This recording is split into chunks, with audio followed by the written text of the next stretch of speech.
Odinga. We have no problem with Raila Odinga. I've had a lot of consultations with the people from the mountain. In fact, I have done almost 400 meetings in the last 4 months. And we'll get to that. And the people of that area have asked me to look for friends. And we are open to working with anybody who means well for this country. You know? But we're talking about a man you decampaigned vigorously in the previous election. A man who mobilized his MPs to vote against you through the impeachment. The voting against me by ODM people is neither here nor there. The person who orchestrated the impeachment is William Ruto. That's the person we have a problem with. He deceived the ODM people the way he deceived all us in the mountain. And for the record, we for many years had problems with Raila Odinga because he had been demonized as somebody who is against the mountain people. In 2020, President Uhuru Kenyatta convinced us that Raila Odinga is a good man.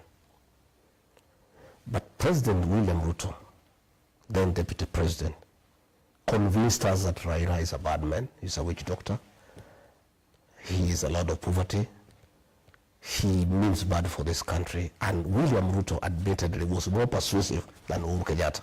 But you're on record saying this. No, I'm just saying, come on. He persuaded us, and after he became president, he looked for Raila Odinga and he said he's a good man.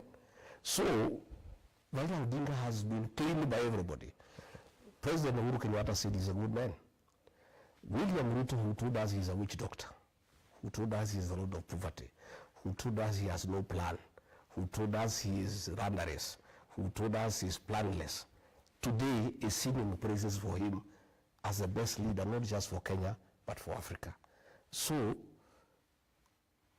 we refuse to vote for Raila Odinga, not because he was a very bad man, but William Ruto convinced us he's bad.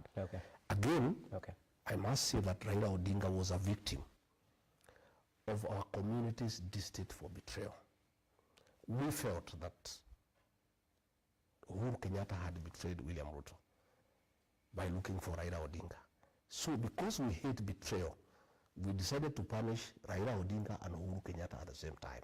But still 1.1 million people from our region voted for Raila Odinga. But now that William Ruto has betrayed us, knowing very well that he is a beneficiary of our community's distaste for betrayal, we are through with him. So Raila Odinga is there. He has not betrayed us. He has not done anything so grave, you know, that in our view makes it impossible for us to work together. But I have heard him say that he's going to consult very widely and he'll say the way forward. If he wants to be president, he can talk to us. We don't have a problem. And I also want to tell Raila Odinga and his supporters, I know I am not qualified to advise him, but from my working with President William Ruto, myself and my community, let them be very careful. I have heard them promise him to be Prime Minister. That is a lie, it's conmanship. There is no such position available in this country because it's not there in the Constitution. For you to create the position of Prime Minister, it means you have to change the structure of government. You would have to go for a referendum. Today, if there is a referendum, it will be a referendum against the leadership of President William Ruto. And you will lose in the morning. So that position of Prime Minister is not available. So who's playing who? No, William Ruto is playing Raila Odinga. Let me tell you. There is no such position. So it's just a con. Number two, I think to be fair to Raila Odinga, I think he has risen above that position of Prime Minister. The man has wanted to be president 5 times. He now wanted to be the chairman of the African Union Commission. I think taking him back to the position of Prime Minister is a bit demeaning. In my view, the former Prime Minister has 2 options, in my view. I cannot advise him. I cannot pretend I have the capacity to advise him.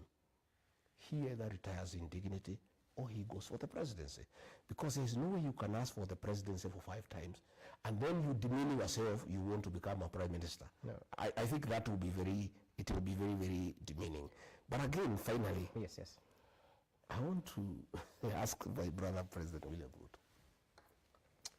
Now that you say this man is a witch doctor, he's the Lord of poverty, he is the real problem of this country, you have changed your mind, you are saying he's the best for Africa, he means well for this country.